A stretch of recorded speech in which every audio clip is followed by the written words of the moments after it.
9 তারিখ ফজর থেকে 13 তারিখ আসর পর্যন্ত কি দিতে হবে? তাকবীর। বলেন দেখি, আল্লাহু আকবার, আল্লাহু আকবার, লা ইলাহা ইল্লাল্লাহু, আল্লাহু আকবার, আল্লাহু আকবার, ওয়ালিল্লাহিল হামদ। নারী পুরুষ সবাই দিবে, নারী পুরুষ সবাই দিবে।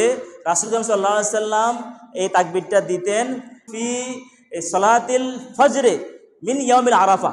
ইয়াউমুল আরাফা, ইয়াউমুল আরাফা মানে কি 9 তারিখ, 9 তারিখ ফজর থেকে ইলা সলাতিল আসরে মিন আইয়ামে তাশরিক, আইয়ামে তাশরিকের আইয়ামে তাশরিকের যে 13 তারিখ কিসে পর্যন্ত?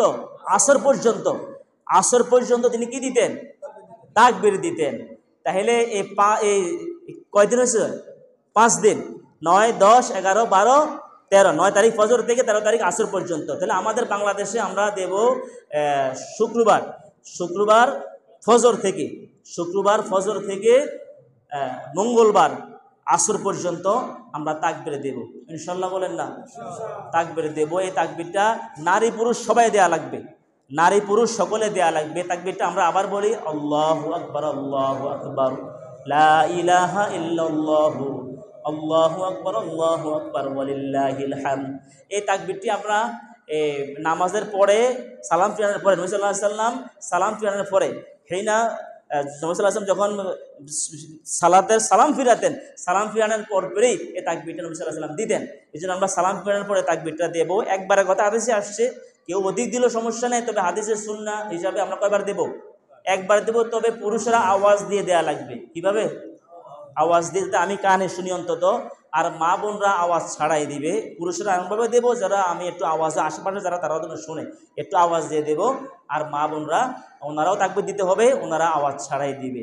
এই তাকবীরটা দিতে হবে সকলকেই। এই তাকবীরটাকে কেন আল্লাহ এত গুরুত্ব দিলেন, নবী সাল্লাল্লাহু আলাইহি ওয়াসাল্লাম গুরুত্ব দিলেন, এবং তাকবীরটার বিধান কেন আসলো? এই তাকবীরে অনেক গুরুত্ব আছে প্রিয় ভাইয়েরা। এই তাকবীরে কি বলছি? আল্লাহু আকবার, আল্লাহু আকবার, লা ইলাহা ইল্লাল্লাহু, আল্লাহু আকবার, আল্লাহু আকবার, ওয়ালিল্লাহিল হামদ। আল্লাহু আকবার, বড় কে? এটা কি বোঝাচ্ছে? বড় আল্লাহ। যিনি বড়, যিনি সবচেয়ে বড়, তার বিধান মানতে হবে, ঠিক কি না? যিনি বড় তার নামে কি হবে? পশুটা জবাই হবে, তার নামে কুরবানি হবে। যিনি বড় সর্বাবস্থা ওনার কথাই মেনে চলতে হবে।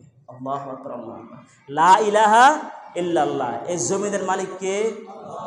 এই জমিনের মধ্যে আল্লাহ ছাড়া আমার ব্যবসা বাণিজ্য, আমার অর্থনীতি, সমাজনীতি, রাষ্ট্রনীতি, আমার বিচার কার্য, আদালত, সর্বক্ষেত্রে সর্ব জায়গায় ইলাহকে, ইলাহা মানে আইনদাতা, বিধানদাতা, হুকুমদাতা। আমি সর্ব অবস্থা সর্বক্ষেত্রে আমার কৃষিকার্য, ব্যবসা বাণিজ্য, আমার চাকরি বাকরি, যেখানে আমি থাকি, রান্নাঘর থেকে শুরু করে সর্বোচ্চ আদালত পর্যন্ত, প্রতিটি মানুষ, প্রতিটি সেকেন্ড, প্রতিটি মুহূর্ত, প্রতিটি ক্ষণে ক্ষণে আমাদেরকে আল্লাহর বিধান মেনে চলতে হবে।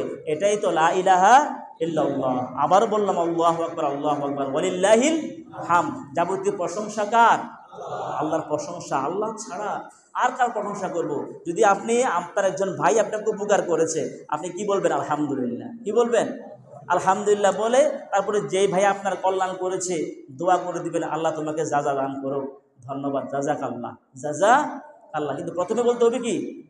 আলহামদুলিল্লাহ। প্রথমে কি বলতে হবে? এই জন্য আমরা সর্বাবস্থা আল্লাহর প্রশংসা করব।